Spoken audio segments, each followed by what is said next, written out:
Prenez votre Bible, un stylo et du papier parce qu'il est temps pour le panel de l'École du sabbat. Ce trimestre, nous étudions comment grandir dans notre relation avec Dieu. C'est une étude merveilleuse. Nous en sommes déjà à la leçon 9 sur le péché, l'Évangile et la loi. Aujourd'hui, nous allons parler des distractions et des tentations et de la façon dont Dieu nous sauve par sa loi. Nous verrons comment mettre en pratique la parole et la volonté de Dieu. Alors, rejoignez-nous.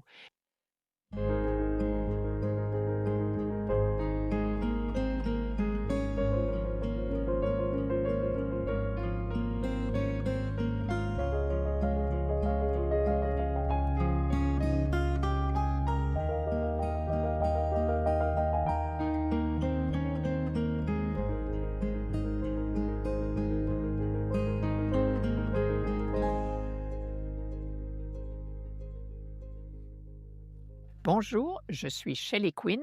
Bienvenue au panel de l'École du sabbat de 3ABN. Si vous n'avez pas encore de guide, rendez-vous sur 3abnsabbathschoolpanel.com pour le télécharger. Profitez-en pour vous inscrire et recevoir nos notes qui diffèrent beaucoup du guide d'études. Une fois inscrit, vous les recevrez chaque semaine.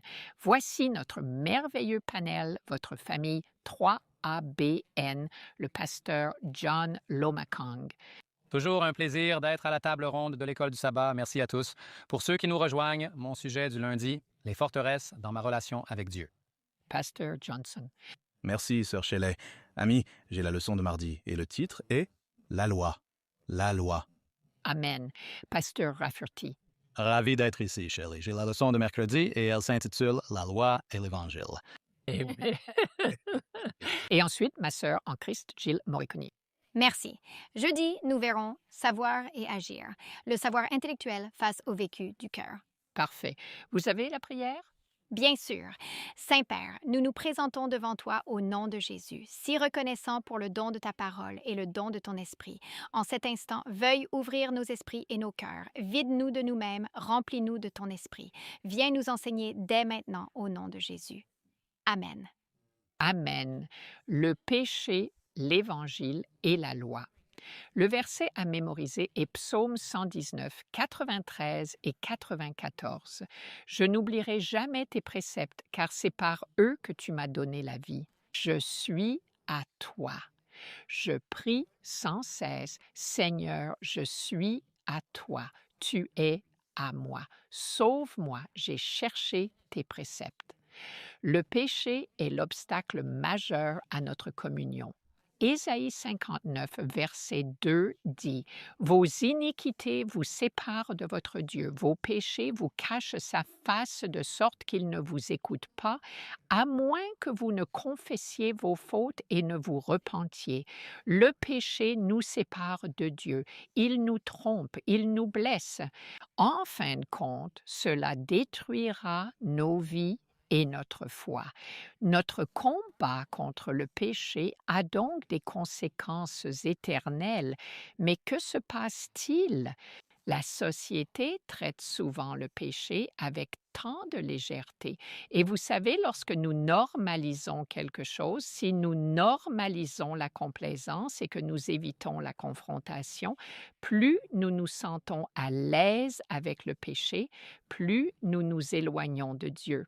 Ainsi, bien que tout le monde pêche, que ce soit en pensée, en intention, en parole ou en action, Dieu a révélé sa loi avec amour pour mettre le péché en évidence et nous ramener à lui. Cette semaine, nous allons donc explorer pourquoi Dieu a donné sa loi et comment les relations brisées avec lui peuvent être restaurées. J'ai la leçon de dimanche et elle va pas mal différer du manuel trimestriel, mais il s'agit de distraction et de tentation. Vous savez, l'histoire de Samson est à la fois puissante et donne à réfléchir, n'est-ce pas? Il a été appelé par Dieu avant sa naissance, doté par Dieu d'une force extraordinaire. devait être le sauveur d'Israël. Et si vous ne connaissez pas Samson, cherchez juste Samson et Dalila dans la Bible, mais nous voyons dans les chapitres 14 et 16 des juges que cela révèle un schéma tragique. Samson a servi Dieu pendant cédé constamment à la tentation. En fait, il flirtait avec le danger. Il a sous-estimé l'ennemi. Il a cru que sa force serait toujours là. Et finalement, les distractions et les tentations même qu'il a tolérées sont devenues les instruments de sa chute. À présent, je souhaite aborder le Cantique des Cantiques, chapitre 2, verset 15. En étudiant cette leçon, ce n'est pas dans le guide d'études, mais ce verset m'est venu à l'esprit et je le trouve puissant. Cantique des Cantiques 2,15. L'Écriture nous avertit: attrapez-nous les petits renards qui ravagent les vignes. Vous savez, les renards ne détruisent pas les vignobles du jour au lendemain. Ce qu'ils font, c'est ronger les racines. Ils rongent les racines de sorte que, lentement, ce qui promettait autrefois des fruits est détruit. De même, ce ne sont souvent pas les péchés évidents dans nos vies, mais de petits compromis, des distractions quotidiennes qui affaiblissent notre vie spirituelle. Vous savez, la grande controverse est réelle. Je ne vois pas comment quelqu'un pourrait penser le contraire. Et la grande controverse affaiblit notre vie spirituelle. Cela se joue dans nos propres cœurs et nos habitudes. Et si nous ne le combattons pas, nous risquons d'être perdus. Satan sait que son temps est compté et sa stratégie n'est pas toujours de nous pousser à une rébellion ouverte. Sa stratégie consiste à nous maintenir dans une distraction confortable et de nombreuses distractions ne sont pas en soi un péché. Travail, réseaux sociaux, shopping, sport, loisirs, nourriture, l'excès étouffe notre temps avec Dieu dans sa parole et la prière. Cela fait taire les Écritures et réduit la place de Dieu en nous.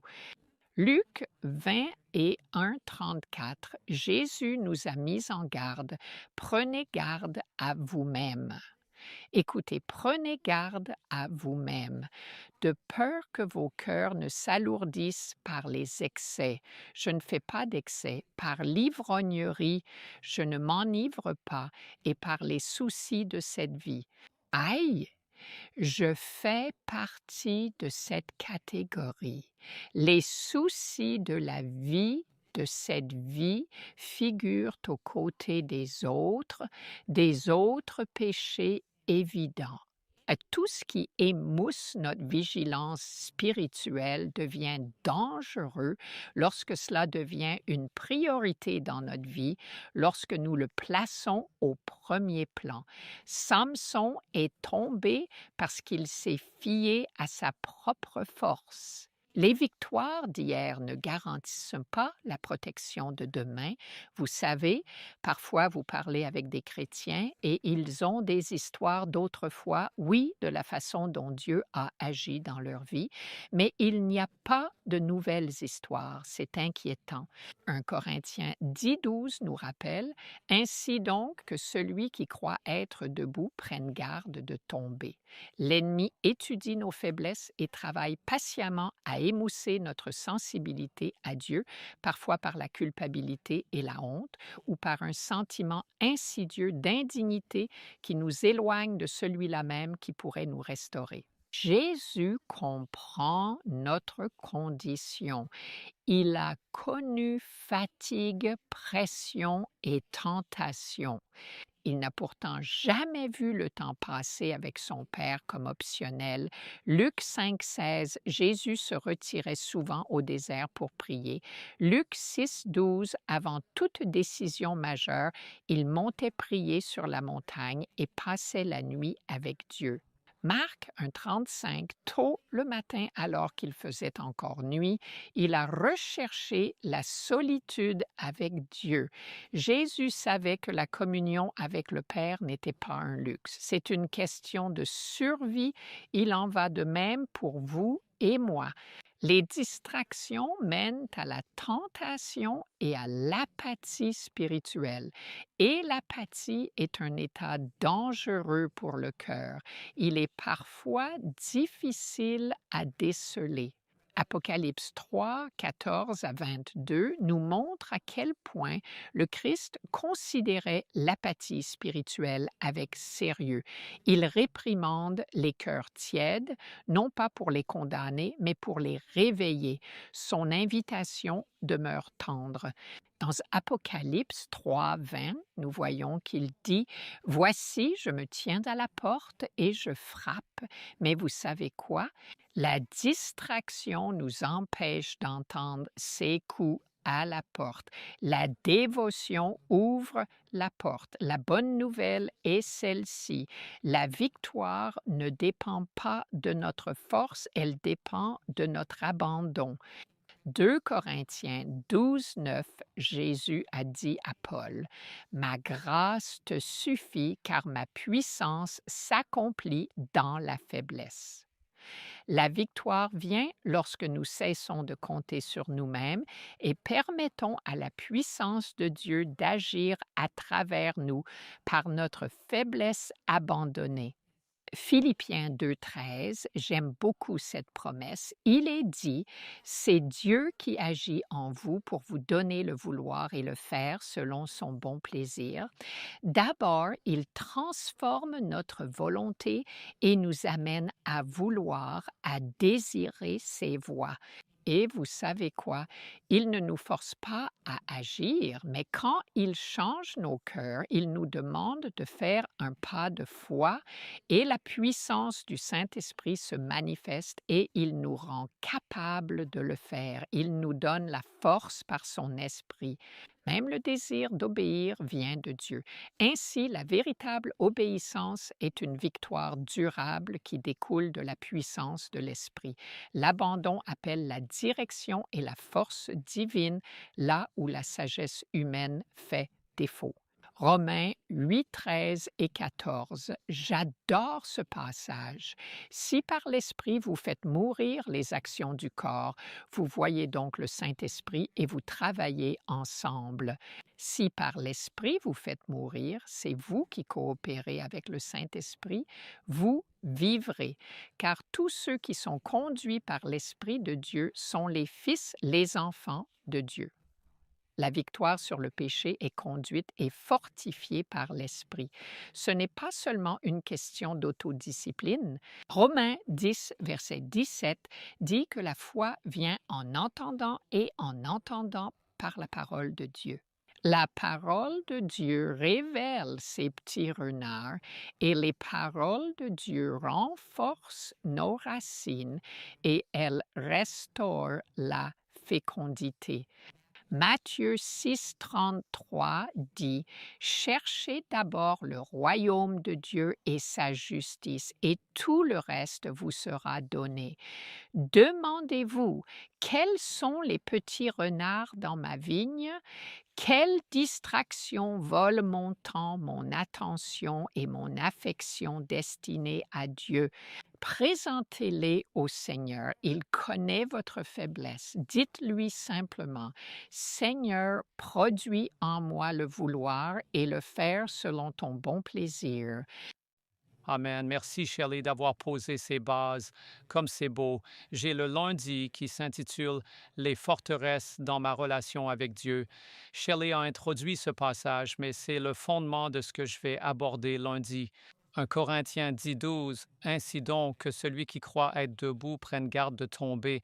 Vous savez, c'est vraiment très significatif. Il y a des gens qui ont peur des escalators parce qu'ils n'ont plus le contrôle. J'ai vu une photo d'un homme terrifié à l'idée de devoir prendre un escalator. Quelqu'un a fini par le prendre dans ses bras pour le porter dessus. C'est une image magnifique. Si vous craignez d'avancer, sachez que Jésus vous portera. Il vous donnera la motivation nécessaire pour que votre vie ne soit plus figée, mais qu'elle soit faite de progrès constants. Louez-le. La leçon souligne qu'il existe de nombreux messages dans la Bible qui parlent de notre relation avec Dieu et des obstacles qui nous empêchent de grandir en Christ. Considérez ces paroles de Paul et de Jésus. Maintenant, la Bible ou la leçon met ces points en évidence. Le premier est Matthieu 6:2. Ne sonnez pas de la trompette devant vous, comme font les hypocrites, afin d'être glorifiés par les hommes. Et il est dit, arrêtez de dire à tout le monde à quel point vous êtes bon. Soyez humbles à l'image de notre Seigneur Jésus. J'ai nourri tant de gens, j'ai distribué tant de vêtements. Non, surtout pas, ne vous mettez pas à sonner de la trompette comme le font les hypocrites. Votre récompense se limite à cela et Dieu ne vous accordera plus aucune bénédiction. L'autre passage est Matthieu 5, 28 à 29. Mais moi, je vous dis que quiconque regarde une femme pour la convoiter a déjà commis un adultère avec elle dans son cœur. Si ton œil droit est pour toi une occasion de chute, arrache-le et jette-le loin de toi. Voici la deuxième application. Faites knock et faites tout ce qui est en votre pouvoir pour chasser la luxure de votre cœur, car c'est un obstacle à votre relation avec Dieu et avec les autres. En fait, il y a des gens, je m'implique dans le coaching de couple depuis 1989. Cet obstacle a privé les mariages de toute joie. Cela a amené les gens à voir leur conjoint sous un jour totalement différent, car la luxure a régné là où l'amour naturel devrait trôner. Le troisième est Matthieu 7, 1 à 2. Ne jugez point afin que vous ne soyez point jugés, car on vous jugera du jugement dont vous jugez. La troisième application de cette leçon est d'arrêter d'être si critique et si prompte à juger les autres. Dieu est le juge, alors laissez-le l'être. C'est incroyable. Vous savez, il y a des gens qui peuvent facilement... Nous avons cette capacité étonnante et perspicace à voir ce qui ne va pas chez les autres, mais parfois notre miroir est embué. Nous ne pouvons pas nous voir nous-mêmes. Mais en préparation pour le royaume, l'apôtre Paul dit que chacun s'examine lui-même pour voir s'il est dans la foi. Examinez-vous, éprouvez-vous. Si le Christ ne demeure pas en vous, alors vous êtes disqualifié, ou pour le dire plus clairement, vous êtes réprouvé. En troisième lieu, je vous exhorte à cesser de nourrir de la haine envers vos ennemis, car toute animosité que vous entretenez à leur égard finit par rompre votre lien avec Dieu. Au lieu de cela, commencez à prier pour vos ennemis et voyez comment cela change non seulement votre façon de parler à Dieu et de marcher avec lui, mais aussi votre relation avec les autres. Lorsque vous commencez à voir les gens non pas comme vos ennemis, mais comme des personnes qui ont leurs propres difficultés dans leur vie, qui ont leurs propres forteresses auxquelles elles doivent faire face. Vous savez, si quelqu'un trébuche sans cesse sur le trottoir, vous ne le traitez pas d'idiot, passez-moi l'expression. Vous dites qu'ils ont énormément de mal à se déplacer, c'est bien cela? J'ai lu l'histoire d'un homme qui était chargé de la réfection des marches de la Maison-Blanche, et je vous assure que c'est une histoire tout à fait véridique. Il y a fort longtemps, au tout début de la construction du Capitole, les gens trébuchaient constamment, si bien que quelqu'un a fini par demander « Mais enfin, qui a bien pu concevoir ces marches ?» Et le type qui a réparé les marches, il les a testées. Il a dit « Je les ai réparées, je les ai testées, et elles étaient parfaite quand je suis monté et descendu pour finalement découvrir qu'il avait une jambe plus courte que l'autre. Il avait une jambe de bois et donc ce qui était bien pour lui faisait trébucher les autres. Il se peut que certaines choses soient bonnes pour vous, mais quelle soit la raison pour laquelle les autres trébuchent, parce que vous vous érigez en référence. Vous vous utilisez comme étalon pour juger pourquoi les autres ne devraient pas trébucher et vous êtes aveugle à votre propre insuffisance. Alors, mais moi, je vous dis, Matthieu 5, 44, aimez vos ennemis, bénissez ceux qui vous maudissent, faites du bien à ceux qui vous haïssent et priez pour ceux qui vous maltraitent et vous persécutent. Vous voyez, Jésus a averti de ce que nous devons faire lorsque nos mains, nos pieds et nos yeux nous poussent au péché. Sur quoi portait l'avertissement de Jésus? Matthieu 9, Marc 9, 42 à 48. Ensuite, j'ai 4 points que je vais aborder très rapidement. Laissez-moi passer en revue Matthieu 9, Marc 9, 42 à 48. Mais si quelqu'un devait faire trébucher ne serait-ce qu'un seul de ces petits-enfants qui placent leur foi en moi, il serait bien préférable pour lui qu'on lui suspende une lourde meule de moulin tout autour de son cou et qu'on le précipite au fond des profondeurs de la mer. Si ta main est pour toi une occasion de chute, coupe-la. Mieux vaut pour toi entrer manchot dans la vie que d'avoir les 2 mains et d'aller en enfer, dans le feu qui ne s'éteint point, c'est-à-dire que l'homme n'a aucun pouvoir de l'éteindre tant qu'il n'a pas accompli son dessein. Verset 44, là où le ver ne meurt pas et où le feu ne s'éteint pas, et si ton pied te pousse à pécher, coupe-le.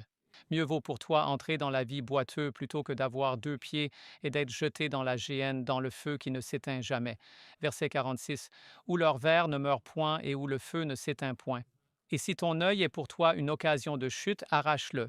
Mieux vaut pour toi entrer dans le royaume de Dieu avec un seul œil, plutôt que d'avoir 2 yeux et d'être jeté dans la géhenne où leur ver ne meurt point et où le feu ne s'éteint point. Quel contraste! Je préfère le paradis pour y être restauré et retrouver mon œil, plutôt qu'avoir les deux et être perdu. C'est là l'application. Se couper la main ou le pied ou s'arracher l'œil parce qu'ils vous font pécher, c'est extrême. Mais quel en était le but? C'était censé l'être, mais Jésus considère le péché comme grave, tout comme son impact dans nos vies. Cela peut paraître extrême, mais l'enfer l'est encore plus. Alors, à quel point prenez-vous le péché au sérieux? Réfléchissez à ceci. 1. Dieu prend les influences spirituelles au sérieux. Marc 9, 42.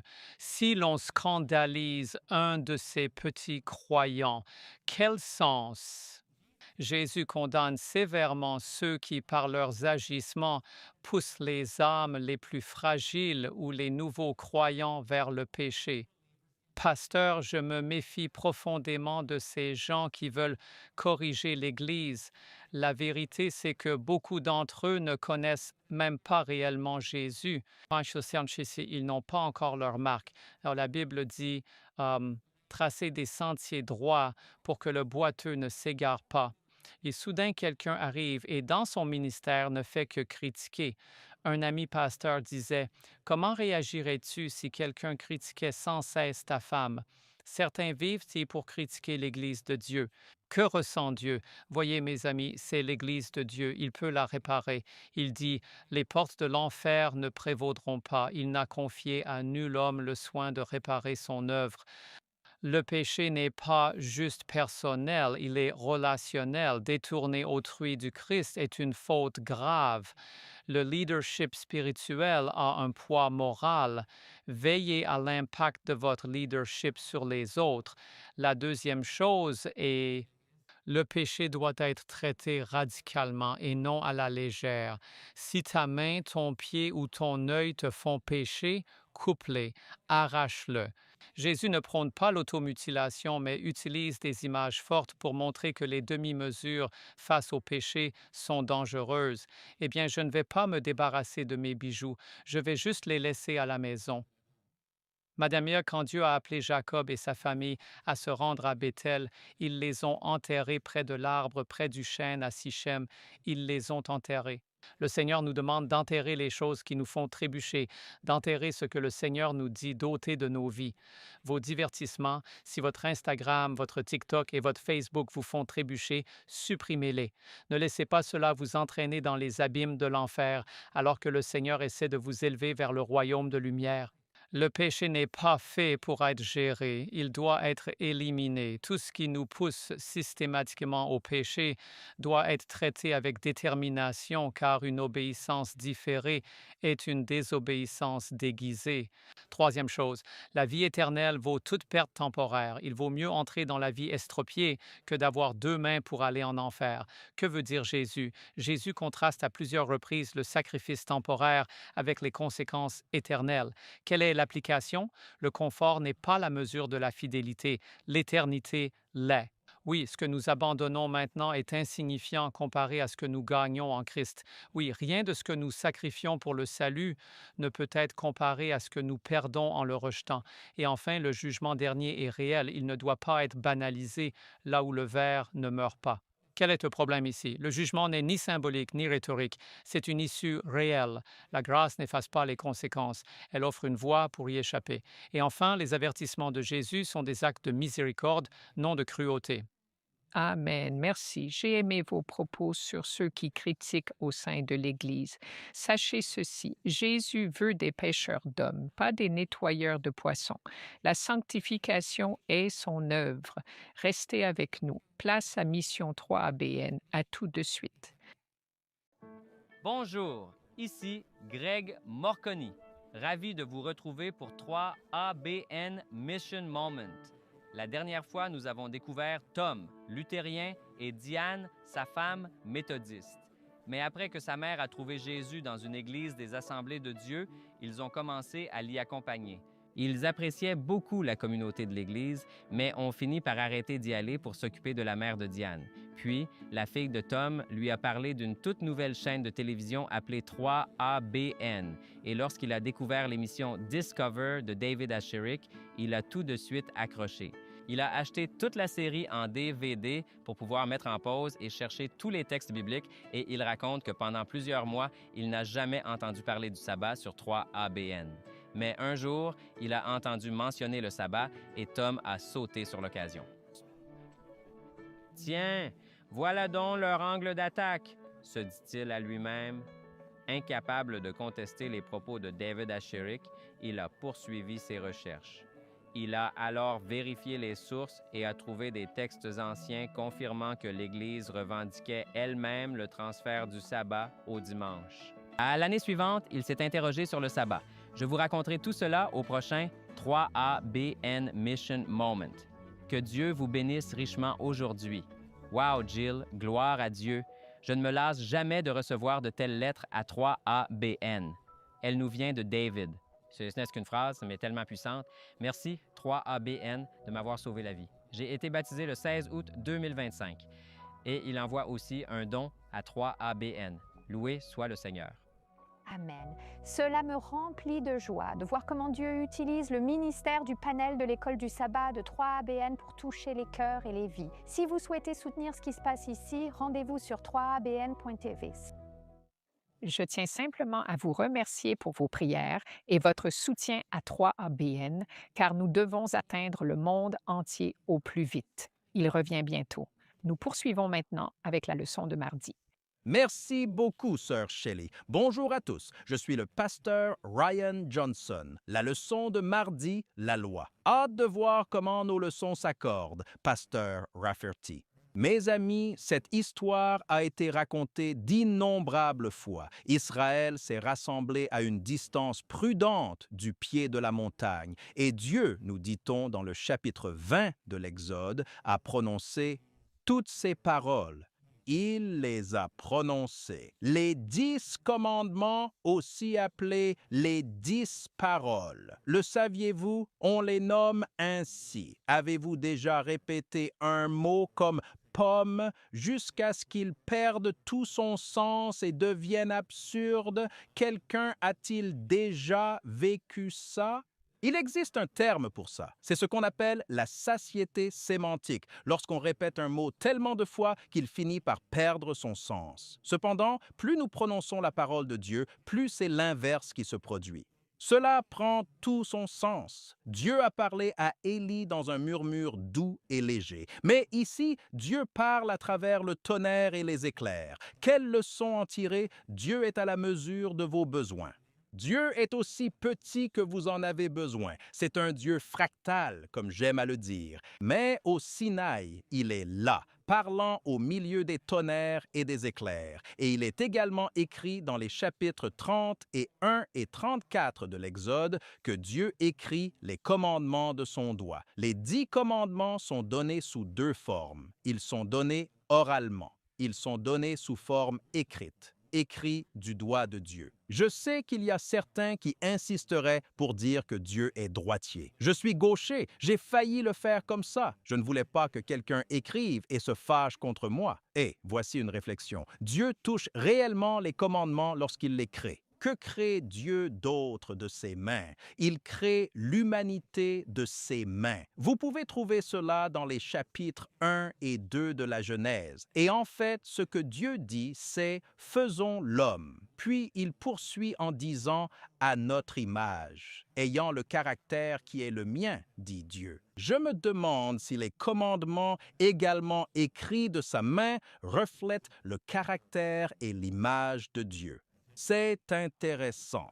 Il faut qu'on examine ça. C'est là que le Saint-Esprit me guide pour cette discussion sur la loi. Partons en voyage, voulez-vous? Comprendre la loi de Dieu. Commençons par la première épître de Jean, 1 Jean chapitre 3. Oui, madame, 1 Jean 3, verset 4. La leçon de l'école du sabbat demande « Comment définir le péché à un non-croyant » Nous reviendrons sur le caractère de Dieu, mais c'est une excellente question. Quelqu'un qui n'avait aucune idée de comment décririez-vous le péché? Vous baseriez-vous sur vous-même et votre propre idée de ce qu'est le péché? Il y a un problème avec ça et nous y reviendrons. Mais il est dit au verset 4, « Quiconque commet un péché ». Et c'est quoi le péché? Transgresse également la loi, car, et nous y voilà, le péché est la transgression de la loi. On nous donne une définition. Voici ce qu'est le péché. C'est la transgression de la loi. Allons à Romains chapitre 3 et je vais lire le verset 20. Il est écrit, « C'est pourquoi par les œuvres de la loi, nul ne sera justifié devant lui. » Car c'est par la loi que vient la connaissance du péché. L'ensemble des commandements nous montre ce que sont le péché et l'erreur. Les commandements révèlent notre condition. Maintenant, les commandements ne sont pas curatifs, ils sont diagnostiques. Nous y reviendrons, mais ils peuvent révéler nos véritables motivations. Avons-nous besoin de connaître nos véritables motivations?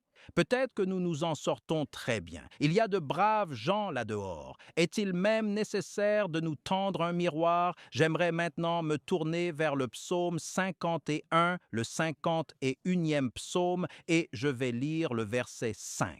Écoutez ce que la Bible dit de nous et de nos motivations. Le psalmiste dit « Voici, j'ai été formé ».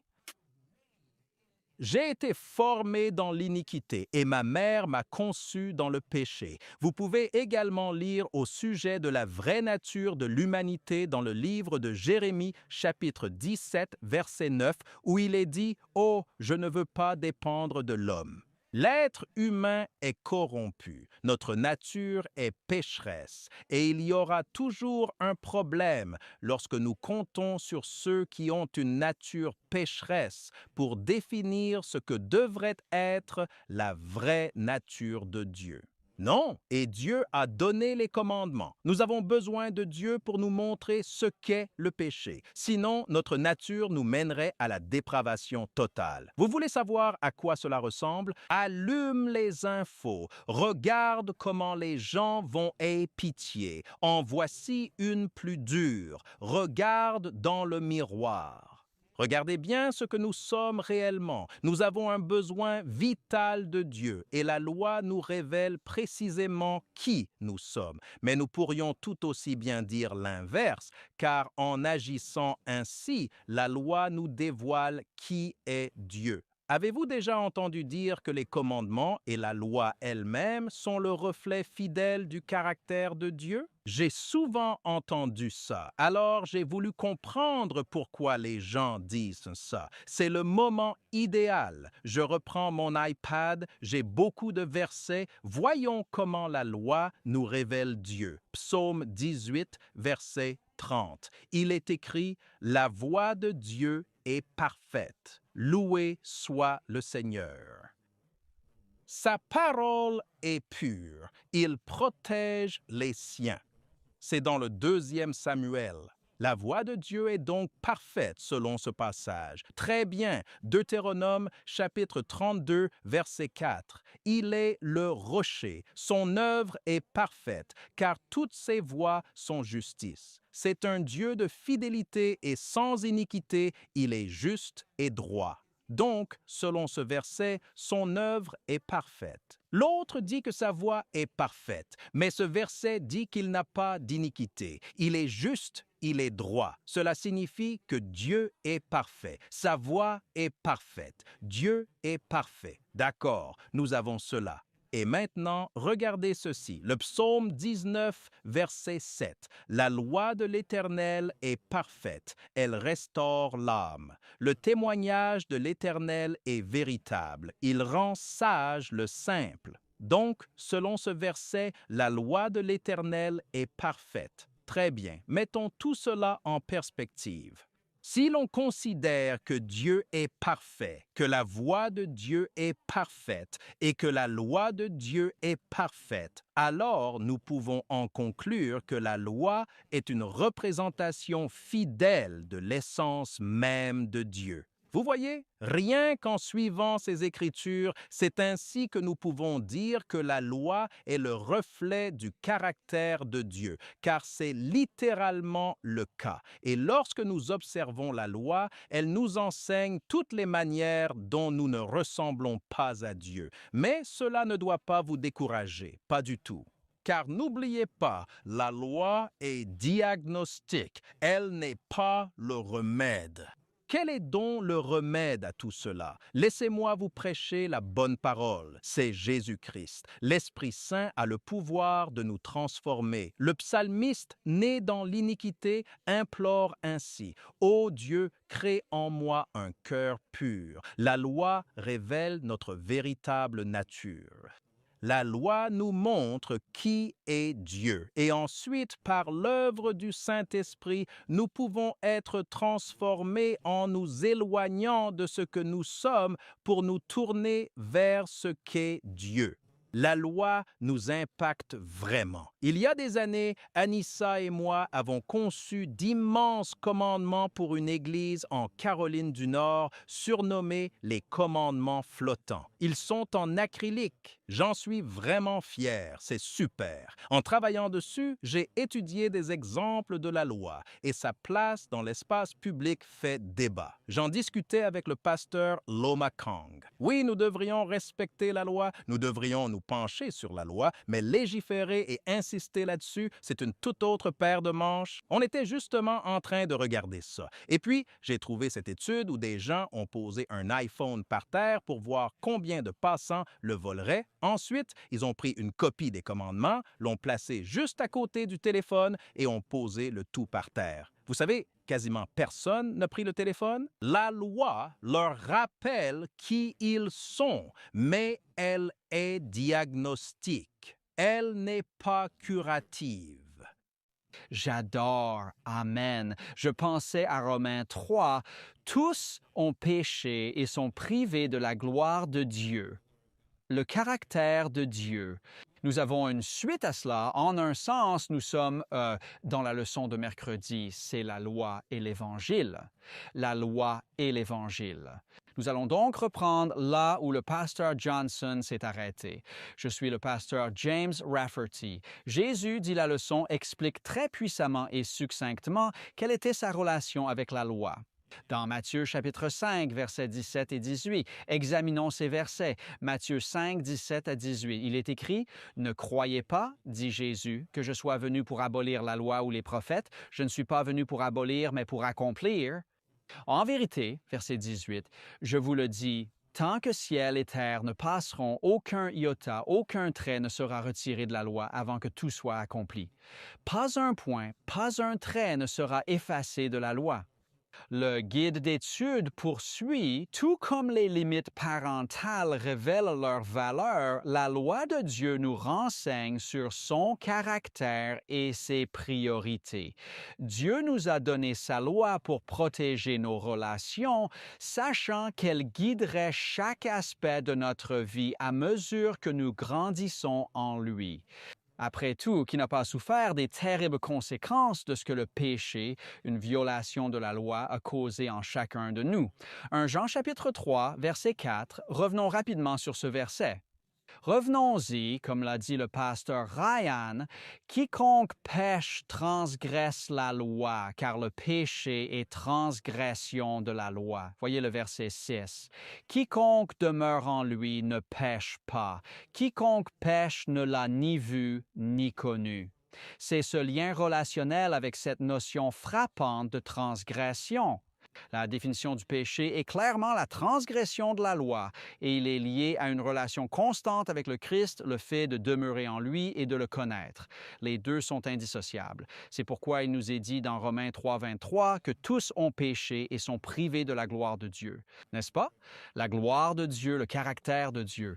Le guide d'études poursuit donc en disant que Jésus lui-même a expliqué avec beaucoup de puissance et de concision quelle est sa relation avec la loi. Dans Matthieu 5, 17 à 18. Regardons cela ensemble. Matthieu chapitre 5, versets 17 et 18, et voyons ce que Jésus dit alors que nous poursuivons notre étude sur la loi et l'Évangile. Je ne suis pas venu pour abolir la loi ou les prophètes, mais pour les accomplir. Tant que le ciel et la terre subsisteront, pas un iota ne disparaîtra avant que tout soit accompli. C'est comme le point sur le i ou la barre sur le t. C'est un peu comme la manière dont les parents fixent des limites à leurs enfants. Cela révèle leur valeur, n'est-ce pas? La loi de Dieu nous révèle son caractère. Elle montre ce qui compte pour lui. Le guide d'études trimestriel ajoute que Dieu nous a donné sa loi pour protéger notre relation avec lui et entre nous. C'est pourquoi 1 Jean 3, 4 est suivi de 1 Jean 3, 6. La transgression de la loi est directement liée à la relation qui consiste à le connaître et à demeurer en lui. Il protège donc cette relation avec lui et entre nous. Les 4 premiers commandements du Décalogue traitent de notre relation avec Dieu, les 6 derniers de notre relation avec autrui. Et bien sûr, nous comprenons que les lois qui régissent les rapports humains peuvent être légiférées par le droit civil, mais que ce n'est pas le cas pour les 4 premières. Nous le voyons dans Romains 13. Ainsi, Dieu nous donne cette loi pour protéger nos relations, sachant qu'elle guidera chaque aspect de nos vies à mesure que nous grandissons en lui. Après tout, le trimestriel ajoute « Qui n'a pas souffert des terribles conséquences de ce que le péché, une violation de la loi, a causé à chacun d'entre nous? » L'amour pour Jésus est au cœur même de la loi, car Jésus a dit « Si vous m'aimez, vous garderez mes commandements. » Et c'est la version nette. C'est dans le grec, mais l'obéissance à la loi de Dieu est la manifestation de l'amour de Dieu dans nos cœurs. Le chapitre 4 de 1 Jean nous dit que nous l'aimons car il nous a aimés le premier. Dieu nous aime. Il a déposé son amour en nous et Jésus nous dit que cela implique de garder ses commandements. Aimer Jésus nous pousse tout naturellement à respecter sa loi. Lorsque nous percevrons clairement sa loi, nous nous sentirons poussés à aimer davantage Jésus. Et plus important encore, garder constamment devant nos yeux la vision de la croix et de la mort substitutionnelle du Christ pour nous est le meilleur moyen de cultiver notre amour pour Dieu. C'est pourquoi l'Évangile va de pair avec la loi.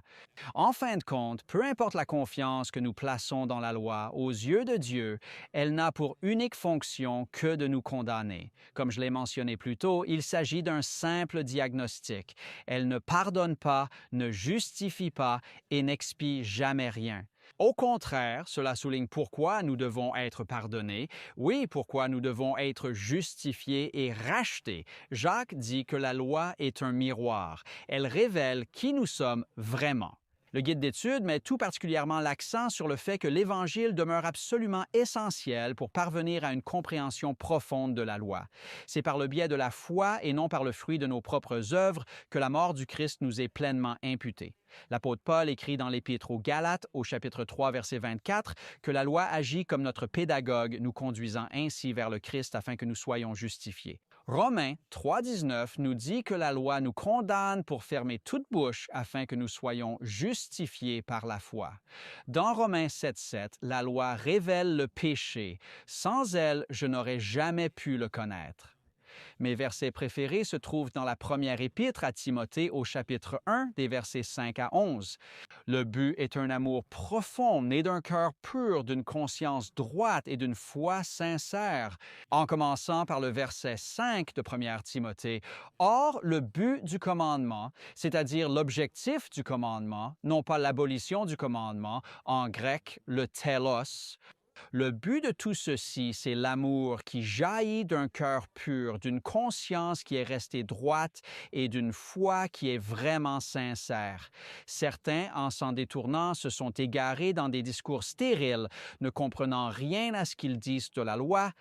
Mais nous savons au verset 8 que la loi est bonne. C'est ce que Paul dit dans le chapitre 7 de Romains. La loi est bonne, elle est sainte, elle est juste. La loi est bonne. Alors comment savons-nous que la loi est bonne? Parce qu'elle est utilisée légalement tant qu'un homme l'utilise légalement, c'est bien. Alors à quoi sert-elle?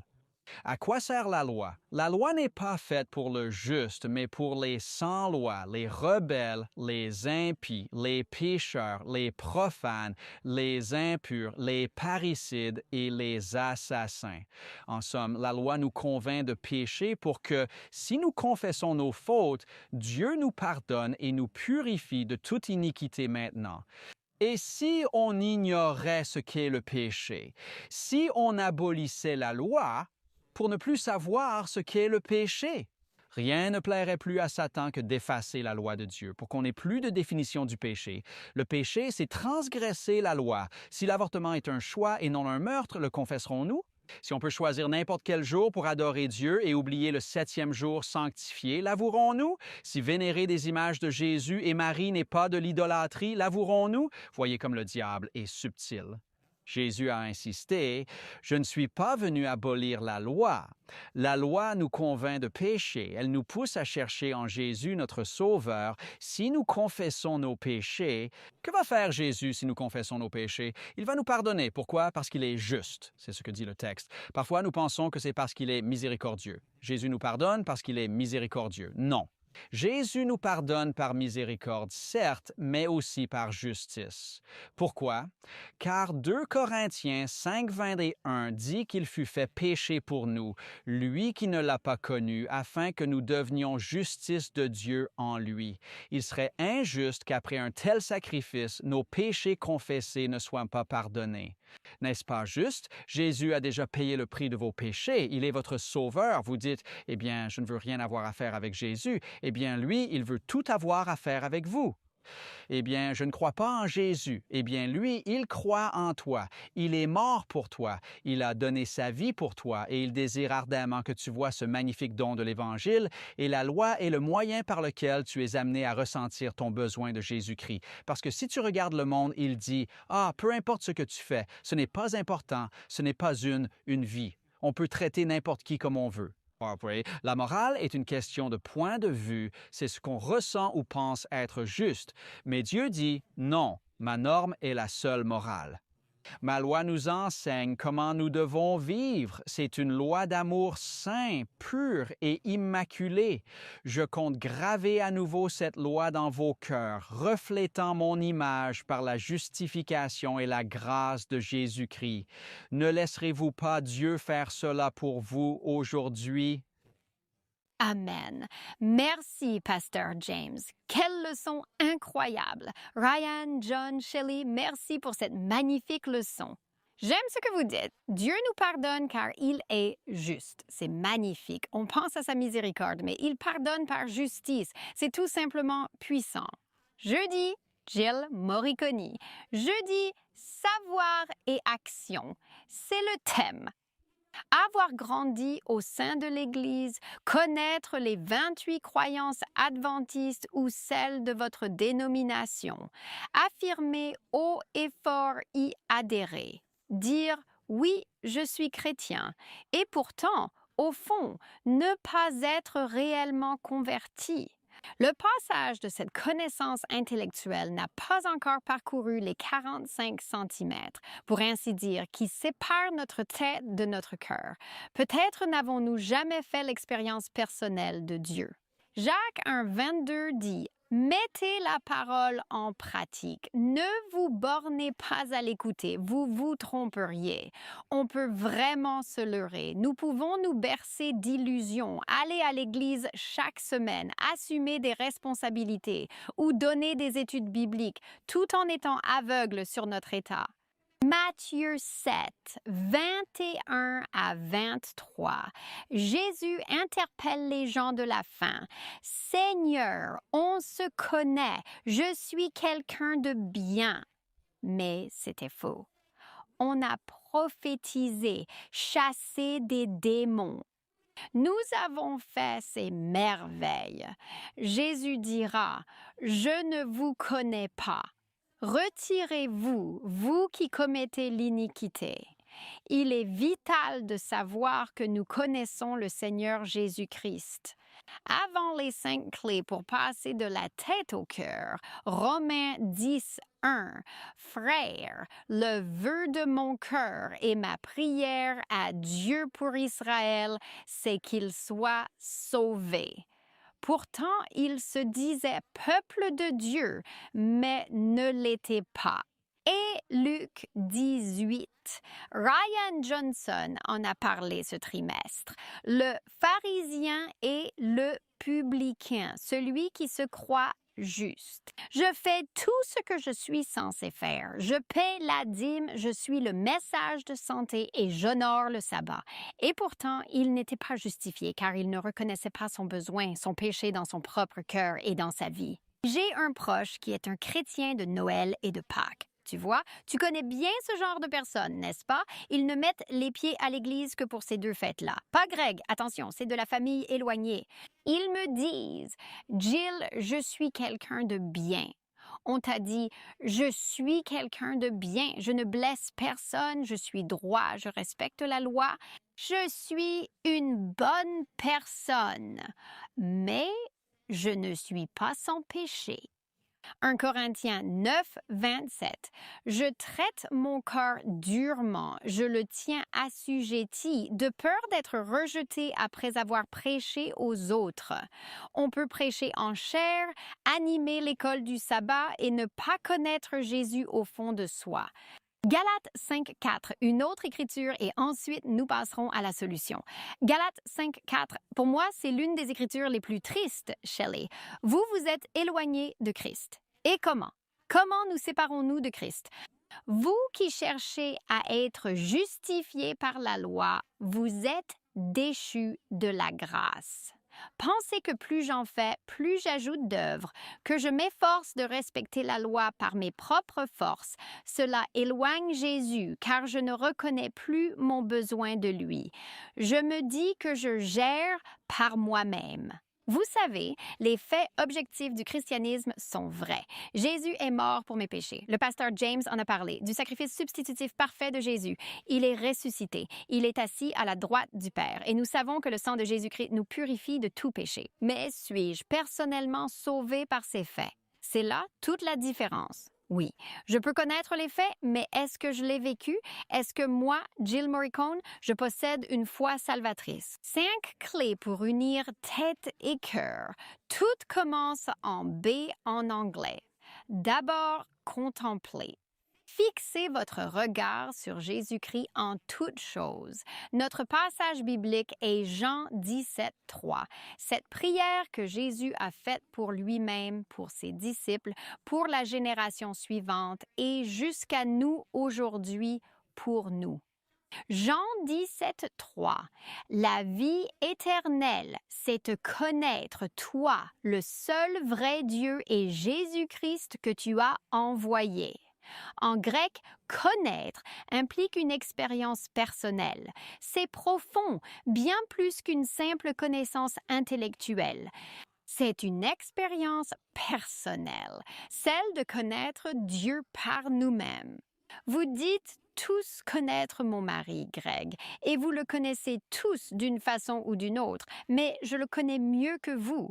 Pourquoi? Parce que je vis avec lui. On se réveille, on mange, on se couche ensemble. Connaître quelqu'un intimement, c'est bien différent de savoir des choses sur lui. C'est ça, vraiment connaître quelqu'un. Voyez-vous, la vie éternelle n'existe pas sans Jésus-Christ. On dit que l'Évangile parle de Jésus, mais c'est faux. L'Évangile est Jésus. Le Christ est notre doctrine. Il est la parole. Voir Jésus dans la relation, dans la religion, dans l'Église, au travail, dans la famille, dans la vie. Cherchez Jésus dans tout. Contemplez, fixez vos yeux sur Jésus. Deuxième est attention. Détournez-vous de vous-même, de votre justice et de vos efforts. C'est un défi pour les chrétiens. Nous croyons être justifiés par la foi, puis devoir agir par nous-mêmes. On pense que la sanctification dépend de nous au lieu de voir que Dieu agit en nous. Philippiens 3, 9. Être en lui, sans justice propre, issue de la loi, mais celle venant de la foi en Christ, justice de Dieu par la foi, pour le connaître. Voilà notre mot. Connaître, connaître par expérience. Pour le connaître, lui, sa puissance de résurrection, partager ses souffrances conformes à sa mort. Nos œuvres, c'est la justice de la loi. J'appelle ça une pseudo-justice, une obéissance de façade sans transformation du cœur. La lettre de la loi sans son esprit, la condamnation sans la conversion, du jugement et de l'hypocrisie, se focaliser sur la loi sans être sauvé. Il est si facile de sombrer dans la justification par les œuvres. Prenez garde, c'est la deuxième clé. Soyez vigilants. Détourne-toi de toi-même et de l'autosatisfaction et regarde. Jésus numéro 3 est de te prosterner en soumission au Seigneur Jésus. Romains 10. Nous avons fait référence au verset 1. Nous allons relire cela car il parle de la reddition. Frères, mon désir et ma prière à Dieu pour Israël est qu'ils puissent être sauvés. Je leur rends témoignage qu'ils ont du zèle pour Dieu, mais pas selon la connaissance. Verset 3. Ils ignorent la justice de Dieu et cherchent à établir leur propre justice. Voici le mot qui arrive. Ils ne se sont pas soumis à la justice de Dieu. Car Christ est le but, le télos, la finalité, l'objectif ultime de la loi pour la justice de tous ceux qui croient. Alors, qu'est-ce que cela signifie? Nous devons nous soumettre à la justice de Jésus. Si je veux vivre une expérience de cœur, je dois abandonner ma propre volonté et ma propre voie au Seigneur Jésus. Renoncer à ma volonté, à ma voix. L'abandon n'est pas un acte matinal unique, c'est un choix de chaque instant. Quand il m'appelle, je peux dire « Non, Pasteur James, je fais à ma guise ». Je suis mon maître ou dire « Non, Dieu, que veux-tu? Je veux te suivre ». Dans l'abandon, je demeure en lui, chez lui, et lui en moi. Quatrième point, croyez, recevez le Christ vivant en vous. Galates 2, 20. Crucifié avec le Christ, ce n'est plus moi qui vis, mais le Christ en moi. Je vis dans la chair par la foi au Fils de Dieu qui m'a aimé et s'est donné pour moi. Pasteur John, vous citez souvent Romains 7, 17. Ce n'est pas moi, mais le péché en moi. Et ici, ce n'est pas moi qui accomplis les bonnes œuvres, c'est Jésus qui habite mon cœur et ma vie. Et cela se produit lorsque je m'abandonne et que je le reçois vivant en moi. Enfin, le numéro 5, la cinquième clé, est d'implorer, demander à être continuellement rempli du Saint-Esprit. J'ai aimé ce que Rizzi a dit au cours précédent. Elle a parlé du Saint-Esprit et de la parole de Dieu lors de la création. Cela donne la vie, et c'est vrai dans la vie du croyant. La parole de Dieu, oui, s'abandonner à lui, mais aussi la plénitude du Saint-Esprit. Quand Jésus habite en vous et en moi par la puissance du Saint-Esprit, nous le vivons intimement. Amen, merci. J'ai adoré ces magnifiques leçons. Nous avons tant appris ensemble. Il nous reste peu de temps pour conclure. John? Oui, si nous voulons nous échapper et briser les forteresses dans nos vies, tu sais, Jill, tu as mentionné Romains 7, 7. Ce n'est plus moi qui le fais, mais le péché qui habite en moi. Le contraste de briser les forteresses est Galates 2, 20. Ce n'est plus moi qui vis, mais le Christ qui vit en moi. Il peut briser les forteresses. Amen. Et merci beaucoup, pasteur Lomakang. La loi de Dieu nous montrera qui nous sommes. La loi de Dieu nous révélera qui est Dieu, mais vous savez quoi? Ce n'est pas pour nous décourager. En fait, cet encouragement se trouve dès Exode 20, avant l'énumération des commandements. Il est écrit: « Je suis l'Éternel, ton Dieu, qui t'ai fait sortir du pays d'Égypte, de la maison de servitude. » Cela nous montre qui nous sommes, mais c'est Dieu qui délivre. Amen, amen. Ne vous laissez pas submerger lorsque vous vous retrouvez sous la condamnation de la loi. Taisez-vous simplement et donnez votre cœur à Jésus. Confessez vos péchés. Il est fidèle et juste pour pardonner vos péchés et vous purifier de toute iniquité.